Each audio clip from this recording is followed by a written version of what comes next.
Episode की starting में हमको दिखाया जाता है कि कुछ बंदे उस रून्स के पास ढूंढ रहे होते हैं, पर लेकिन उनको कुछ क्रिस्टल जैसा मिलता है और एक बंदा बोलता है कि क्या हमको इसको एलियन को रिपोर्ट नहीं करना चाहिए, और दूसरा बंदा बोलता है कि यहाँ पर कुछ भी ऐसा अजीब नहीं हुआ है तो इसलिए हमको कोई रिपोर्ट करने की जरूरत नहीं है। क्या तुमने इस रून्स में सच में किसी को बाहर आते हुए देखा था? और दूसरा बंदा बोलता है कि नहीं, ऐसा पॉसिबल ही नहीं है क्योंकि ये रून्स तो लावारिस है और यहाँ पर जो जाएगा उसका बचना नामुमकिन है। और तभी सीन शिफ्ट होकर हमको दिखाया जाता है कि मेमोरी अपने लिए मास्क खरीद रहा होता है और दुकान का ओनर बोलता है कि क्या तुम फ्लाइंग किंग में इंटरेस्टेड हो? फ्लाइंग किंग डेमोनिक रेस का किंग था जिसने एक बार डेमंस का आइलैंड बनाया था और उन लोगों के साथ लड़ा था जिन लोगों ने उनके ऊपर अटैक किया था, पर लेकिन उसके बाद उसको बाहर निकाल दिया गया था क्योंकि कहा जाने लगा था कि वो बुराई का साथ छोड़ रहा है और उसके बाद उसके सारे साथी मारे। और तभी हमको सेरेस का सीन दिखाया जाता है और वो अपने मन में सोचती है कि अगर मैं अपने दिल से सोचूंगी तो अब मैं मेमोरी के रास्ते का कांटा बन रही हूँ, तो इसलिए मैं फिलहाल उसकी सॉर्ड ही बनूंगी। और तभी हमको मेमोरी का सीन दिखाया जाता है और वो अपने मन में सोचता है कि मैं इस टाइम कोई हीरो नहीं हूँ क्योंकि डेविल मुझ पर ज्यादा सूट करता है। गॉडेस विक्सिस, मैं एक दिन तुमको जरूर हरा कर रहूंगा।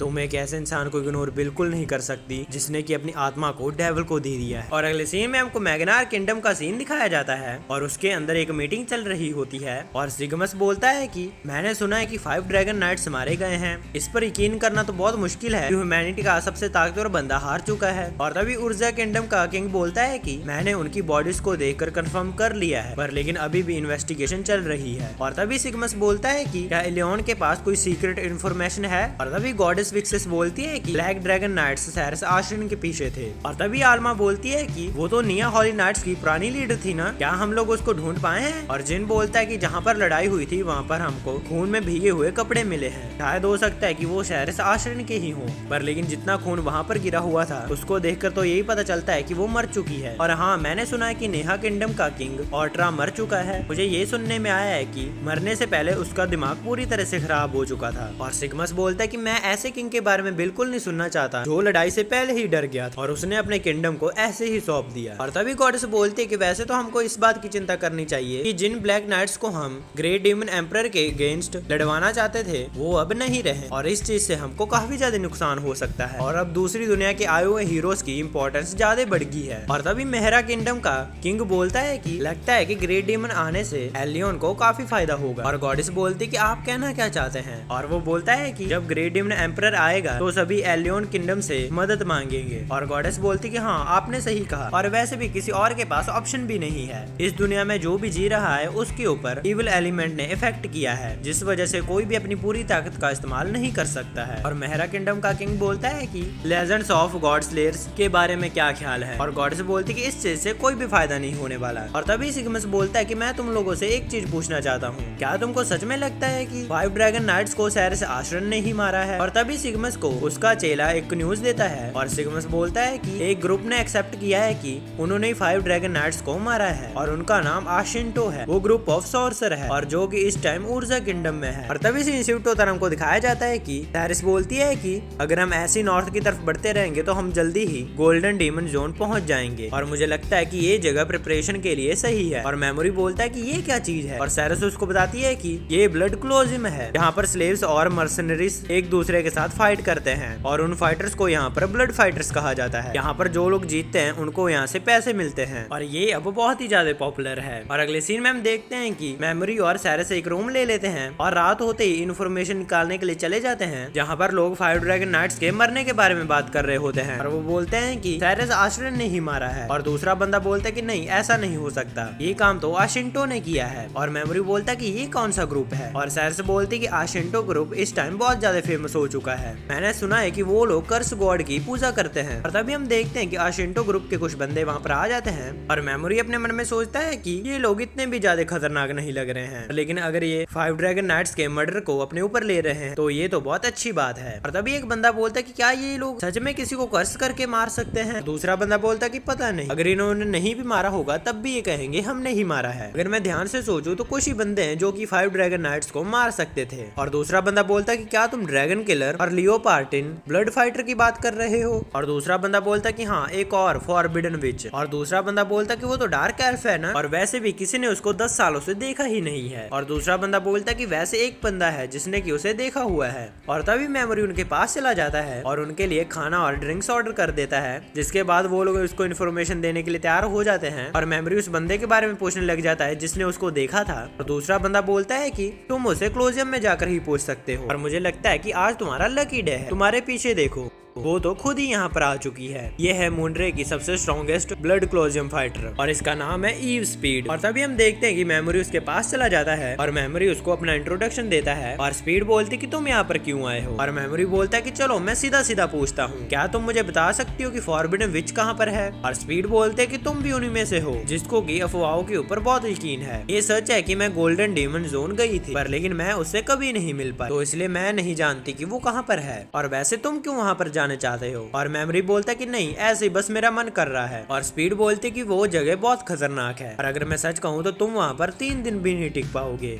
और मेमोरी बोलता है कि मेरी चिंता करने के लिए शुक्रिया। और स्पीड बोलते है कि तुम तो कुछ ज्यादा ही अच्छे लड़के हो और वैसे भी तुम तो बहुत ही ज्यादा यंग हो, तो इसलिए तुम अपनी जिंदगी को खुशी से जियो। और हम देखते हैं कि ये सारी बातें सैरस सुन रही होती है और हम देखते हैं कि सैरस और मेमोरी वहाँ से जाने लगते हैं। और सैरस बोलती कि उसने आपसे झूठ बोला और मेमोरी बोलता कि हाँ, इसका मतलब ये है कि स्पीड जानती है कि फॉरबिडन विच कहाँ पर है। और हम देखते हैं कि वो लोग अपने रूम में चले जाते हैं और हम देखते हैं कि मेमोरी पिगीमारू का खाना लाना भूल जाता है। और हम देखते हैं कि मेमोरी वही पाउच निकाल लेता है जो गॉडेस ने उसको दिया था और वो उसमें से उसको खाना निकाल कर दे देता है और वो सैरस को भी देता है। और हम देखते हैं कि सैरस ये खाना खाकर बहुत ज्यादा खुश हो जाती है और सैरस बोलते कि ये क्या आपकी दुनिया में रोज मिलता है। और मेमोरी बोलता है कि हाँ, हमारे वहाँ पर तो रोज मिलता है, क्या तुमने दूसरी दुनिया का खाना पहले भी खाया है। और सैरस बोलती कि हाँ, आपने सही कहा और वो सच में बहुत ही ज्यादा टेस्टी था। और मेमोरी बोलता कि अच्छा ठीक है, फिर तो मैं तुमको दोबारा फिर से खिलाऊंगा, पर लेकिन मैं अपनी मर्जी से यहाँ से खाने को नहीं निकाल सकता। और फिर मेमोरी बोलता है कि चलो हम अपने फ्यूचर प्लान्स को डिस्कस करते हैं, पहले तो हमें फॉरबिडन विच के रहने वाली जगह को ढूंढना होगा। और मेमोरी बोलता है कि काश हम स्पीड से और अच्छे से बात कर पाते, वैसे ब्लड फाइटर्स को अपनी जिंदगी से ज्यादा और क्या प्यारा होता है। और सैरस बोलती कि मेरे हिसाब से उनके लिए इम्पोर्टेंट पैसे होते हैं, क्योंकि वो उन पैसों से अपने आप को उनके ओनर से छुड़वा सकते हैं, पर लेकिन उनको अपने आप को छुड़वाने के लिए बहुत सारे पैसों की जरूरत होती है। और तभी से इंशूटो तरफ को दिखाया जाता है कि स्पीड एक बच्ची से मिल रही होती है और वो बोलती कि मैं तुमसे वादा करती हूँ कि मैं तुमको यहाँ से बहुत जल्दी निकलवा लूँ। अगले सीन में हम देखते हैं कि सैरस प्रैक्टिस कर रही होती है और मेमोरी उसको प्रैक्टिस करता हुआ देख रहा होता है। और मेमोरी अपने मन में सोचता है कि जब भी मैं इसे देखता हूँ मुझे ऐसे लगता है कि कोई मैजिकल गर्ल ट्रांसफॉर्म हो रही है। इसकी शॉर्ट फाइटिंग तो सच में बहुत ज्यादा कमाल की है, इसी की वजह से सिविड इससे लड़ना चाहता था। और तभी मेमोरी बोलता है कि क्या क्लोज कॉम्बैट की कोई ट्रिक है। और सैरस बोलते कि क्या आप इसे सीखना चाहते हैं। और मेमोरी बोलता है कि इस टाइम मैं अपनी स्किल्स के ऊपर ज्यादा ही डिपेंडेंट हूँ, हो सकता है कि शायद मुझे आने वाले वक्त में इसकी जरूरत पड़ेगी। और फिर सैरस बोलते हैं कि अच्छा ठीक है, अगर ऐसी बात है तो मैं पहले आपको कर्व्ड मूवमेंट में एनिमी को ब्लॉक करना सिखाती हूँ। और फिर सैरस बोलते कि चलो आप मेरे ऊपर अटैक करिए और हाँ, मुझ पर फिजिकल अटैक करना। और मेमोरी बोलता कि हाँ मुझे पता है, चलो इसे स्टार्ट करते हैं। और तभी मेमोरी उसको एक पंच मारता है और हम देखते हैं कि सैरस उसका हाथ पकड़कर पीछे की तरफ मोड़ देती है। और सैरस बोलते कि अगर आप ऐसा करेंगे तो आपको वेपन की जरूरत भी नहीं पड़ेगी और ये आप तभी यूज कर सकते हैं जब आपको अपने ओपोनेंट को ज्यादा चोट नहीं पहुंचानी है। और तभी सैरस रियलाइज करती है कि वो दोनों एक दूसरे के साथ बहुत ज्यादा क्लोज हैं, वो तुरंत ही पीछे हट जाती है। और सैरस बोलती है कि मुझे माफ करना। और फिर मेमोरी बोलता है कि क्या तुमको फिजिकल टच से कोई प्रॉब्लम है, अगर ऐसी बात है तो तुम मुझे सिर्फ फॉर्म्स सिखा सकती हो। और सैरस बोलते कि क्या आपको इस मेथड से कोई प्रॉब्लम तो नहीं है। और मेमोरी बोलता कि नहीं, मुझे इससे कोई प्रॉब्लम नहीं है। और अगले सीन में हम देखते हैं कि सैरस कपड़े धोने के लिए चली जाती है और वो मेमोरी के कपड़ों की स्मेल ले रही होती है और वो अपने मन में सोचती है कि इससे ऐसा लग रहा है कि जैसे मैं और मेमोरी एक हो चुके हैं, पर लेकिन मुझे ऐसा नहीं सोचना चाहिए। और तभी हम देखते हैं कि पीछे से मेमोरी आ जाता है और सैरस बोलती कि मुझे माफ करना, मैंने आपको देखा नहीं। सैरस बोलते कि क्या आप कुछ ढूंढ रहे हैं। और मेमोरी बोलता है कि मैं तो बस ये देख रहा था कि मेरे कपड़े कहाँ पर गए चले। और सैरस बोलती कि मुझे माफ करना, मैं यहाँ पर अपने कपड़े धोने के लिए आई थी और मैंने सोचा कि आपके कपड़े भी धो देती हूँ। और मेमोरी बोलता है कि क्या तुम मेरे कपड़ों को भी धो दोगी। और सैरस बोलते कि चिंता मत कीजिए, मुझे कपड़े धोने का पूरा एक्सपीरियंस है। और अगले सीन में हम देखते हैं कि सैरस सो चुकी होती है और मेमोरी तो अभी भी बुक पढ़ रहा होता है और वो अपने मन में सोचता है कि सैरस सच में बहुत अच्छी लड़की है, सैरस मेरी गार्ड बनने के लिए बहुत ज्यादा मेहनत कर रही है और वो इस चीज की वजह से अपने बहुत सारे इमोशंस को छुपा रही है, तो इसलिए मुझे इसका शुक्रिया अदा करना चाहिए। और तभी हम देखते हैं कि सैरस भी उठ जाती है और सैरस बोलते हैं कि क्या आपको नींद नहीं आ रही है। और मेमोरी बोलता है कि पता नहीं मुझे नींद क्यों नहीं आ रही है। और फिर सैरस बोलते हैं कि ठीक है, मेरे पास कुछ हर्ब्स हैं जिससे कि आपको अच्छी नींद आ जाएगी। और मेमोरी बोलता है कि तुम्हारे पास तो ऐसे बहुत सारे हैं। और सैरस बोलते कि ये चाहे दिखने में सेम है पर लेकिन इनके इफेक्ट्स बहुत ही ज्यादा अलग हैं, जैसे कि इसको पीने से